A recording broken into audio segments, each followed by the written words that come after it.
Super Supportive by Sleyca. Chapter 38, Hedonistic.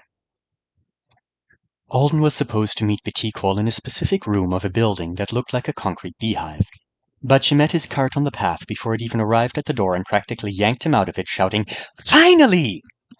"I'm half an hour early," Alden protested, jogging so that she wouldn't actually be dragging him along behind her. "There is no time," she babbled. "None at all. People are injuring themselves for no reason. The designer sent an assistant instead of coming himself. I had to order a new singer. One of the professors is disappointed in the Tmethans I chose for him." Alden decided to keep his mouth shut. The alien personnel manager looked like she was on the edge of either tears or violence, and since he was already committed to this event, he might as well try for a smooth experience. "You must be exceptionally careful tonight, Alden Riabit. You have no social recommendations, and this is a difficult event." "I'm a waiter, right? Like, I'll be carrying food to people, as long as I don't drop it?" "No!" she said, looking aghast. "You are an avowed waiter. You are there to create an impression. There are always 13 avowed waiters at this event. People expect to see them at Leaf Song. It's a tradition." "If it's that important, maybe one of the others—" Betiquol's nostrils flared. "I have planned it thoroughly. The kitchen is already preparing things that take advantage of your preservation skill. As long as you use your skill correctly and do not distract the other avowed from their performance, that will be enough." She whisked him into the beehive. It was a natural history museum. Colorful lanterns, tables, sprays of green and black plant life were artfully mixed in among the exhibits, and Alden stared up in awe at an enormous, magically suspended skeleton overhead. Alien whale? The charcoal gray bones moved slightly, swimming without ever going anywhere, and the sharp spines that must have protruded from the creature's sides in life were tipped with shining points that caught the light. They wove through a jungle of potted plants, around glass cases full of fossils and alien animal models that moved so smoothly Alden wasn't really sure they were models. Then she led him through a hidden door, and they took a large elevator down a level to the place where all the work seemed to be getting done.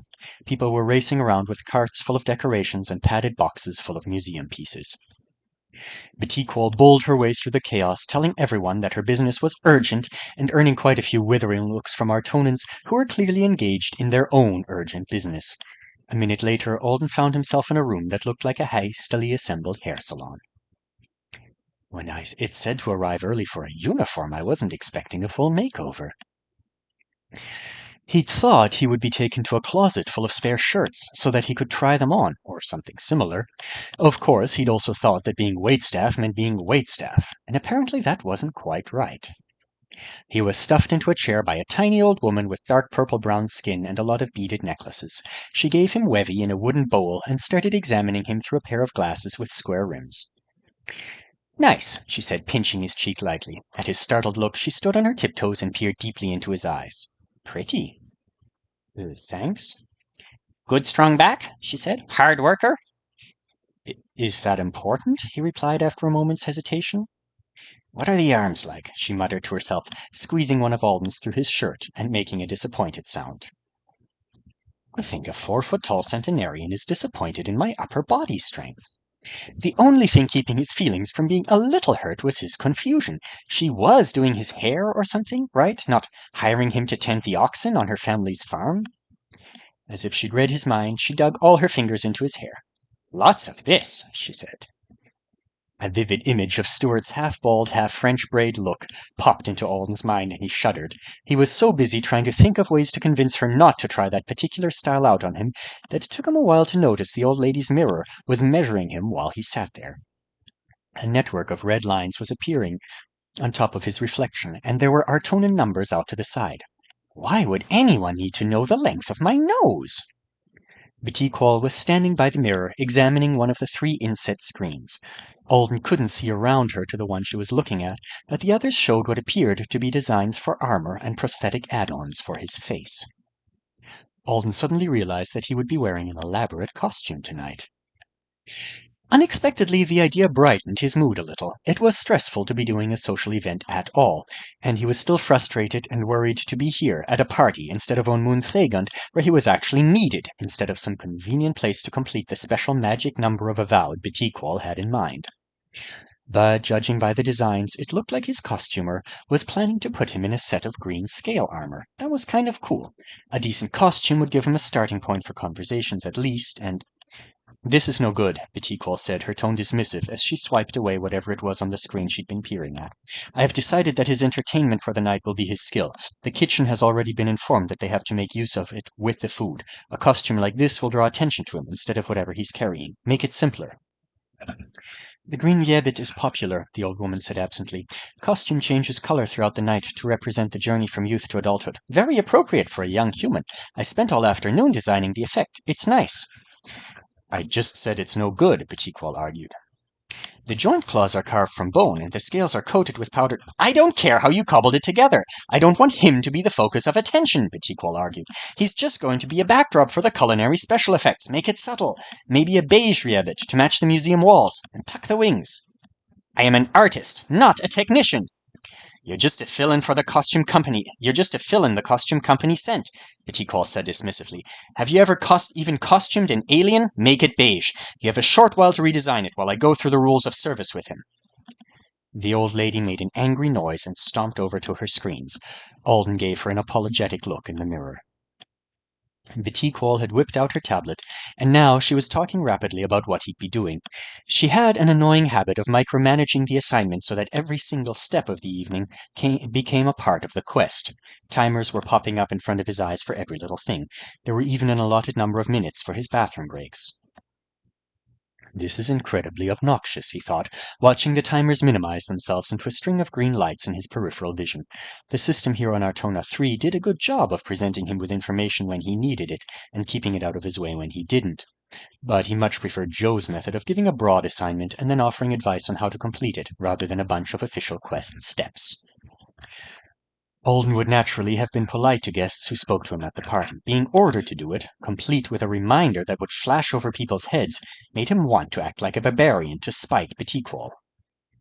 He distracted himself by shoving his hand into his pocket and swapping Joe's magic ring from finger to finger. It was capable of resizing itself, but not infinitely. It was too loose on his pinkies. He'd spent the whole of the afternoon lab session playing with its magic by subtly manipulating the bottle full of pills he had neglected to take during his emergency teleport. Joe had said the ring would make up for the lost dexterity stat for the coat, and that he had led Alden to believe it would work similarly. It was a completely different effect, though. It was like anything he held in the hand with the ring on it didn't want him to let go of it. Everything clung to his fingers for just a fraction of a second after he dropped it. Heavy or light, the weight of object didn't seem to matter much. Alden had tried it out on some of the lab equipment after the students left, and he'd almost broken a beaker trying to show Sophie how he could splay all his fingers, and it would hang for an instant, pressed against his palm like it had been glued there. To his disappointment, the sticky effect didn't work on items he was currently preserving. If his skill was active, it was like the ring wasn't there at all. But at least it would keep him from dropping the items when they weren't in the preserved state. By the time Betiquol left, there were a couple of humans from the boater and a lorch present. They were getting dressed in their own costumes, with help from an Artonan man. One of the boater members had arrived with her makeup already done, so they clearly knew the drill from previous years, or had been prepping for it over the course of the week. She had a river of purple paint running in a line down the center of her face. One of the lorch was in a leather costume, absolutely bristling with short blades. Maybe he's a meister of knives? Since Alden was going to be a rabbit, it seemed reasonable to assume that the other avowed would have class-specific outfits. Chris from the boater was taking an elaborate headdress covered in gears out of a box, and he was a right, so it seemed like a good guess. The old woman waited until Betiquol had been gone for a long while before she started speaking again. She was flinging makeup brushes around with a lot of force and breathing rather loudly for such a small person. "I'm an artist," she told Alden as she swiped away the image of the beige and brown robe and wing set Betiquol had approved with a wrinkled hand. She's probably just really stressed out," he said placatingly. He didn't know if the woman had a translator or not, because she kept right on steaming as she started opening drawers and slapping packets and bottles onto the table beside her. "Have you ever costumed an alien?" she said in a mocking whine. "I used to own this company. I've costumed species that looked like amorphous blobs, and they looked fabulous when I was through with them. I came in today as a favor because they called at the last minute, and my grandson's team has another event." She is definitely going to shave my head, he thought, staring as she approached with a slightly larger version of the hooked razor he'd been given in his care package. You know, I don't care a ton about my hair, he said, but I do like having some of it. Even if it's really short, that would be better than nothing, in case you were wondering. Some little sprout of a wizard who isn't even out of school thinks she can tell me what to do. She grabbed the razor. I'll show her! While Alden froze in place, she started grabbing locks of hair and whacking at them. At least, she didn't seem to want him completely bald. She was cutting off apparently random amounts from each lock, but not so much that it couldn't be repaired by a human barber. I wonder if I get a bonus for this. It feels like the kind of thing I should get a bonus for. In the mirror, he couldn't tell what was happening to his own appearance yet, but Chris had started covering his own arms and legs in body paint behind a sheet of plastic. He was a skinny guy, and the off-white paint made him look like a ghost in need of a good meal. But over the next half hour he was transformed into something quite a bit more alien. He had knee-length white robes, and the headdress made of moving gears. Something attached to his back teeth made his mouth glow a poisonous green when he opened it. He seemed to be reciting lines. I am Lunarvik! Behold my metal! Is there supposed to be some kind of theatrical component to this? Alden asked. He hoped he wasn't included in it.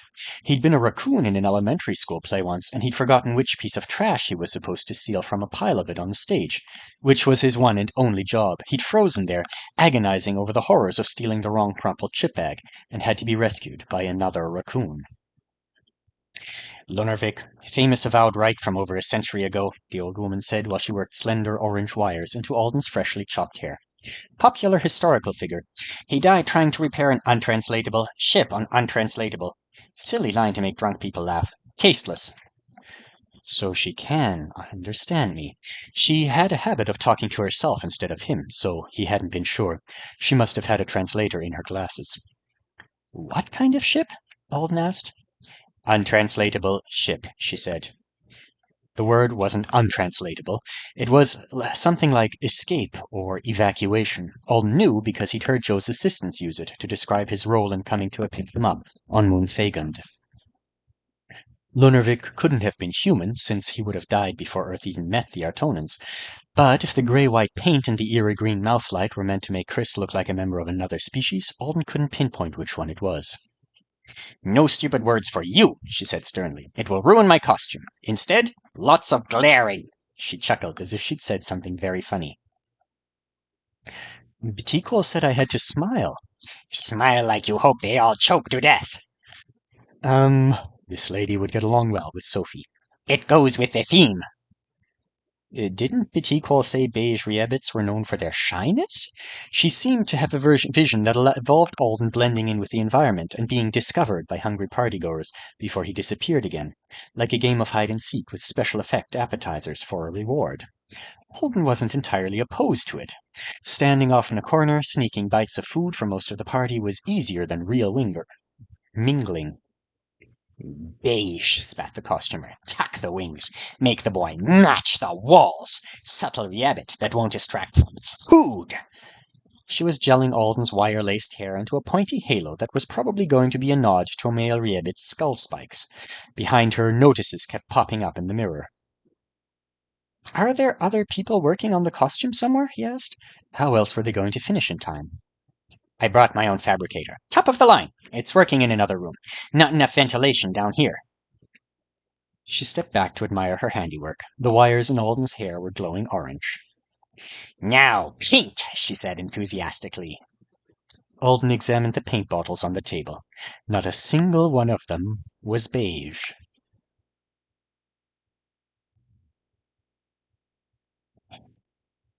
The old woman didn't finish Alden's costume until there was a timer blinking in his vision reminding him he had to be upstairs in a few minutes. It had far less to do with the complexity of the outfit, which had been delivered to them fully made almost an hour before, and more to do with the fact that she seemed intent on making absolutely sure Betiquol would be unable to alter anything about the design. Alden examined himself in the mirror. He didn't always get Artonans, and he knew next to nothing about their fashion, and even less about what they wanted from avowed at their parties, but a loud enough screw you was universally recognizable. He was dressed in pitch-black formal wizard's clothes. There was no mistaking it. The harem pants, the wide-sleeved coat, the shockingly comfy boots made him look like Joe's cousin from the dark side. The coat was even embroidered with sigils. There were a set of large rabbit wings attached to Alden's back, with a nearly invisible harness, and he did have the glowing orange wires in his hair. But the customer hadn't even gone for much makeup. He had on a simple pair of black and orange bands painted across his eyes in a nod to a mask. He was very recognizable as himself, unlike most of the other avowed he'd caught glimpses of in their costumes. It looked really cool. And like it was probably a political statement, one loud enough that he'd actually considered asking the old woman not to do it. But it had occurred to him that this might actually get him out of the party without any damage to his own reputation or Joe's, so he'd just let it all happen. Batikwal was so controlling, Alden was absolutely sure she would want to look him over before the event started. She'd have no choice but to send him away after she saw him. The trip to rescue the kids could be salvaged, and all he had to do was act like he was too dumb to know that he should have called Batikwal when the costume first appeared. "Smile," the woman encouraged him. "Practice the smile." All right, like I want people to choke. It was easier than it should have been to get the expression right. The fake fangs she'd given him pulled a lot of weight, turning any half-hearted smile faintly sinister. Apparently the variety of rabbits he was representing was known for its rebellious nature. The costumer cackled joyfully and patted Alden's arm. "Good work! I'll sign it." He didn't understand what she meant until she literally pulled out a silver marker and grabbed the edge of a wing to sign her name on it. "Met Usa?" Alden asked, trying to pronounce it right. "Yes, my masterpiece. Those dressed by Met Usa do not blend in with walls." He finally left the dressing room and maneuvered his way through the hall, careful not to bash his wings against the carts full of tableware and covered platters that were lined up by the elevators. Met Usa followed after him, chortling to herself at every shocked stare they earned from the co-workers. She seemed absolutely delighted to be making a scene. Alden pressed his palm to the elevator panel. Part of him expected Batikwal to bust out to tackle him to the ground the second the doors opened, but instead he came face to face with Manon, who was a pastel pink rabbit in a jumpsuit patterned with rhinestones, and the Lorch with all the knives. "That's a bad idea," the Lorch hissed, brow ridges crinkling as they stared at Alden. "That's a very bad idea." Manon looked a little shocked. Then she smiled as well as she could around her snout. "Don't worry, I'm sure it's fine." "We should call the manager," said the Lorch. "She couldn't have approved this." "Oh, Batikwal is so busy, though. We humans have given her a really hard time today. First there was Laura's accident, and now Farhan is having an allergic reaction to one of the floral sprays." She shook her head. "In fact, let me head upstairs with you, Alden. Batikwal was supposed to be there to talk us through everything one last time, but she's going to miss her chance at this rate. I've done this so many times I can cover it myself." Her lips had been painted to match her face, and she had costume contacts in. When she smiled, she really did look like a snake. "I was so paranoid about her arranging my thoughts, but I'm almost positive she hasn't done anything to me lately, and she seems shocked by the costume. Yet here we all are." It wasn't like he had proof, but this felt an awful lot like someone had been pulling strings to create a perfect disaster for Batikwal. Warthog's wrong about Manon and her dolls not being a big deal. If you manage the lives of a dozen people, there's a ripple effect. Even bystanders get pulled into it in unexpected ways. Maybe Manon didn't know what the real-world effects of her rearrangements would be. She was just aiming for a finished puzzle that suited her. Or one that didn't suit Batikwal. Alden was too high-ranking to control, so she hadn't wanted him near her boater. But break the correct doll's knee, and Alden, or someone else like him, would just fall into place with the rest of the puzzle. Make another doll stand next to a hay fever bouquet, and all of a sudden, the personnel manager was busy at just the wrong moment to notice Alden, Manon, and a beaming Met Usa stepping off the elevator into the museum. Well, something this dramatic probably didn't happen every time the rabbit shoved delicate pieces around. Batikwal had done more than her fair share of the work. She'd been abrasive to so many people this week. She was bound to butt heads with someone who was willing to butt back, eventually. But this was going to completely ruin Alden's escape plan. If nobody in charge saw him, how was he going to get out before the party started? And how mad are the people in charge going to be when they look like jokes in front of all the guests? I need to pee, he said suddenly. Where's the bathroom? Oh, we've only got a few minutes before the doors open. Manon gave him a reproachful look. We have to line up for the welcome of the incoming guests. Then I'll pee fast. System, where's the bathroom?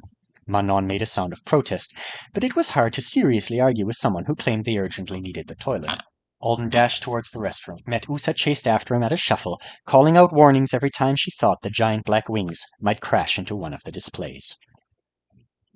The second he was alone in the restroom, he texted Petit-Quol, and promptly got a notice saying she'd listed him as a low-priority contact and he'd be added to her queue. Next, he called Joe. He'd requested video, but Joe set it to audio. Hello? Do you miss me that much after only a few hours, Alden? You're getting very dependent, you know. You're coming to the party tonight, aren't you? Alden said in a rush. Are you at the museum already? Maybe if he threw himself in front of Joe, the professor would have an excuse to complain to someone and get him thrown out. I'm on my way there in a cart full of some very charming friends. Then via text he added, I'm only talking to you at all right now because this group should think you and I have an unusually close bond. I can't do this even at the party, so get whatever it is off your chest quickly. He must be with the students from the mission incident, Alden realized, or their parents. They would probably be relieved to think that Alden was one of Joe's private contractees. It made it less likely that he would go around blabbing about their mistakes. How much trouble would I be in if I wore the wrong outfit to the party? Alden asked. I'm flattered that you love the lab coat so much, but it's really not formal enough. You should wear what you're given. I am wearing what I'm given. Petit-Quol was incredibly condescending to the costume and... Wait, is there a way to... System, send Joe a selfie. Like, a picture of me in my costume. Can you do that? Joe sighed. I'm embarrassed for you in this moment, he said, his face appearing to float in front of Alden with no background whatsoever. What's so awful about... He trailed off, looking speechless for a couple of seconds. You can see me, Alden gestured at himself. Do I need to fake a stomach virus and hide out in here until someone comes to fire me or something? Alden, I'm stunned! You make such a stylish wizard, with embroidery indicating you're quite accomplished in the transmogrification field, which explains the wings. You must instruct me, master, for I am but a lowly... Joe, please, said Alden. Well, it's definitely a statement. A controversial one. I figured that out, but are people going to throw spells at me or just ask me to leave the party? No one is going to throw spells at you in public, silly. How did this happen to you again? And why didn't you just call the personnel manager when it started happening? Petit-Quol made this ancient lady named Medusa really angry, and I was pretty annoyed with her too, and I know that's not a good excuse, but I figured nobody could blame you or me for it, and I could maybe go pick berries tonight. Only now Petit-Quol's not even around to send me back to the dorms, and I'm going to have to actually wear this in front of everyone. Joe's face turned sideways as he spoke to people in the cart with him. The system didn't translate, but it seemed like a lively conversation. Joe laughed several times before he looked back at Alden. The consensus is that it's funny, said Joe. Wear it. Funny. Too outlandish to be offensive to anyone who's not absurdly sensitive. Embarrassing for the honors student and, by extension, the school. But someone says your costume designer used to be a fairly well-known local artist. They all thought she was dead by now. The story's only to get more hilarious after everyone's had a few drinks. You'll need to be pleasant and agreeable all night long, though, or you really might offend the wrong person. I think I have a stomach virus after all. Don't be a baby, it's just a party. You can enjoy the peace and quiet on Moonthegan tomorrow night.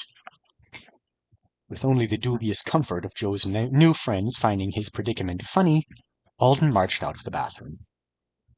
Medusa was there, to make sure he hadn't hurt the wings at all. He wondered if she was planning to stick to him until she was thrown out. Maybe she was just waiting for Petit-Quol to arrive and see what she'd done. Alden joined the other avowed by the doors. Everyone gaped at him, except for Manon, who was beaming. Drinks, she said, and an Artonan waiter, who'd been standing off to the side, brought Alden a tray of fizzing blue liquid in shot glasses to hold. He targeted the man and took it, assuming there was no reason not to use preservation on the drinks. Everyone else had trays of the same beverage. They stood in two evenly spaced lines by the door, except for Chris, who was still struggling with a giant metal launcher that couldn't possibly be as deadly as it looked. Alden, did Petit-Quol have time to introduce you to your helpers? She didn't, said Alden, but she mentioned them. Manon pointed out the four of the real waiters, non-wizard Artonans, who would keep him supplied with whatever he was supposed to be serving, and take over his zones of the museum whenever he was otherwise engaged. Alden wondered if they all looked this incredibly nervous before he arrived. Maybe they did, he thought hopefully. Maybe it has nothing to do with me. The overhead lights went off. The ceiling behind the flying whalebones turned into a field of stars. The museum was suddenly a dark forest of greenery and colorful pool of lights from their lanterns. The display cases and ornaments on the walls were lit at random with gold spotlights that faded in for a couple of minutes and then out again as other objects took their turn. Alden stepped from side to side to keep his tray of drinks cold. At precisely the right time, the doors swung open, and a group of wizards Alden assumed were in charge of the school walked in, chatting with a crowd of well-dressed people. Prospective students and parents flooded in after them. Alden held out his drinks. He was trying to smile, but he was afraid his fangs were making it look like a glower. A man dressed in a rainbow-colored coat stopped in front of him and stared. He had so much embroidery on him that he looked like a tapestry. Oh my God, Joe is wrong. I'm going to get turned into a frog. I bet this guy can do that. I bet he can turn me into one of those alien frogs with the turtle shells. It's karma for letting Batikwal kill that one on my first day here. The man turned to a woman in a similarly embroidered outfit behind him. Well, this is new, he said with a laugh. He took one of the drinks from Alden's tray, thank goodness he'd been frozen in place long enough for them to no longer be preserved, and lifted it in a toast to the crowd behind him. To the souls of those who no longer celebrate, he shouted. Everyone who poured through the doors was grabbing a glass and lifting it. All of a sudden, there was a thunderous roar, and streamers of light and glittering sparks showered all of the guests. Chris looked relieved to have finally got his launcher to work. I am Lonarvik, he cried, the gears in his headdress spinning madly. Behold my metal! The party was underway.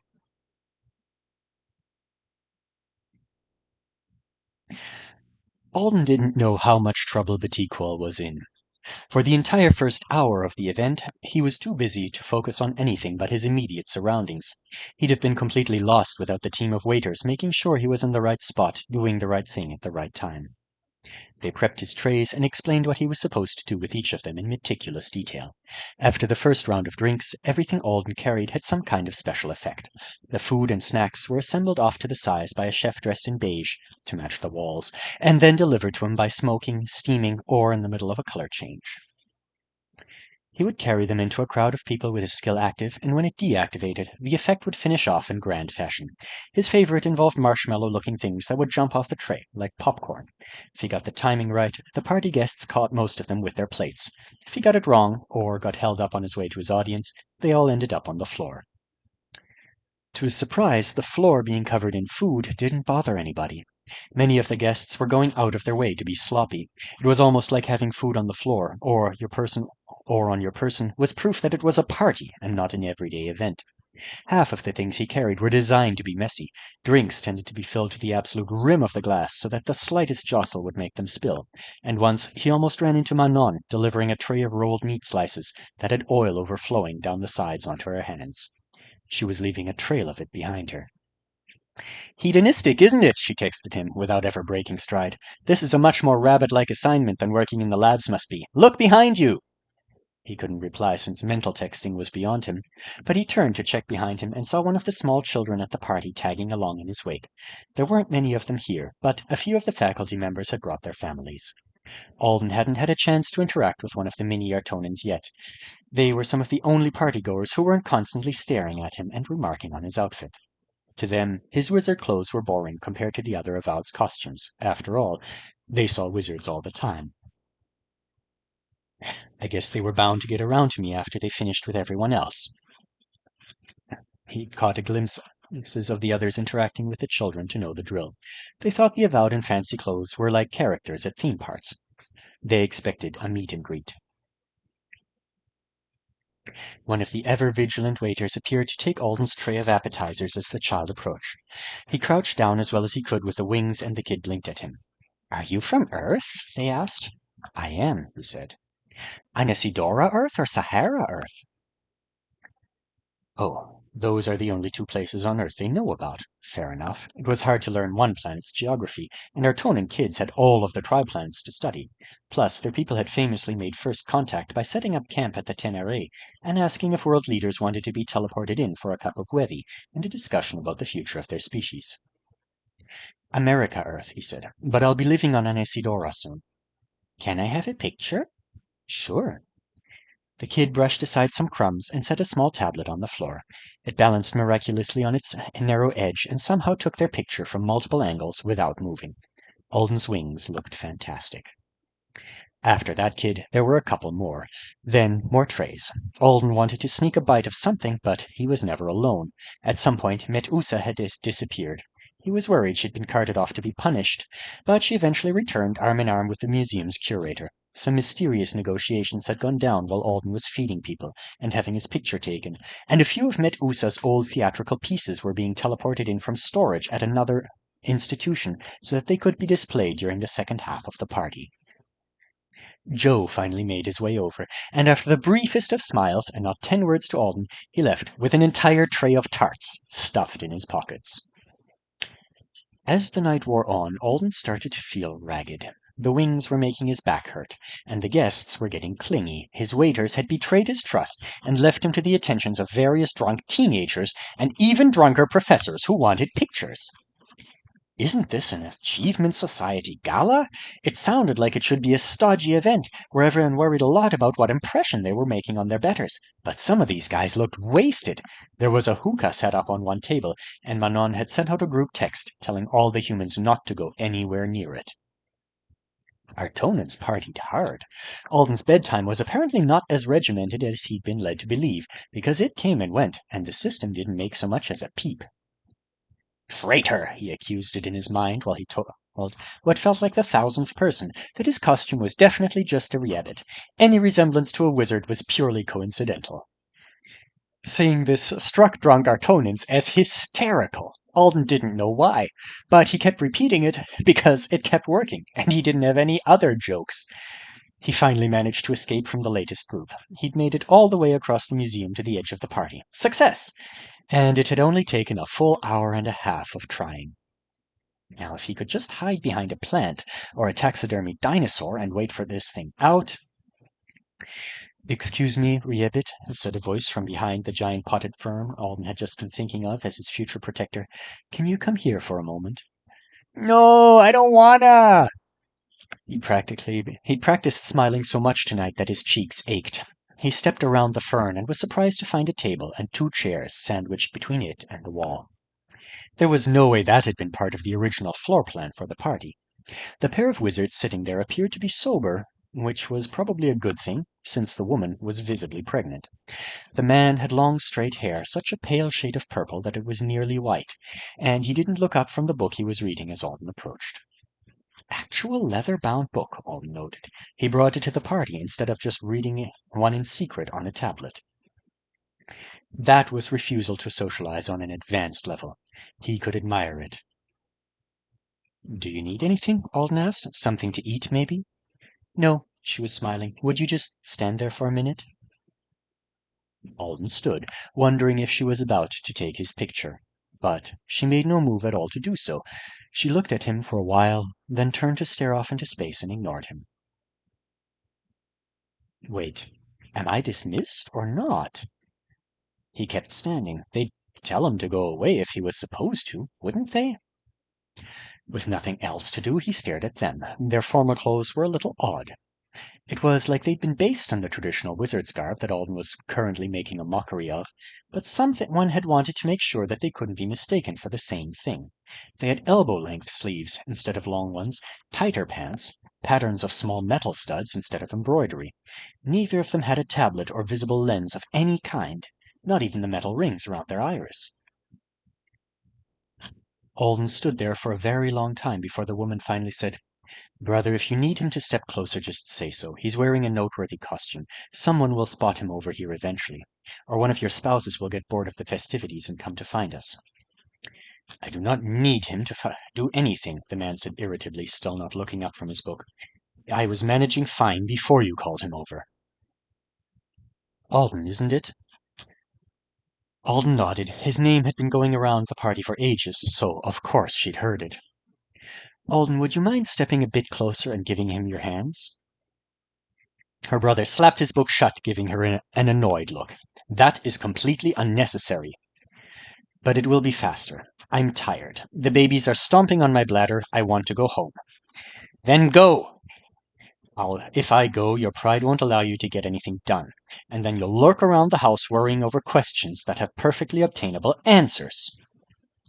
Alden watched the argument devolve with wide eyes. What kind of disagreement was this? Hold Alden's hands. I don't want to hold his hands. He didn't even sound like adults at this point. Maybe they were drunk?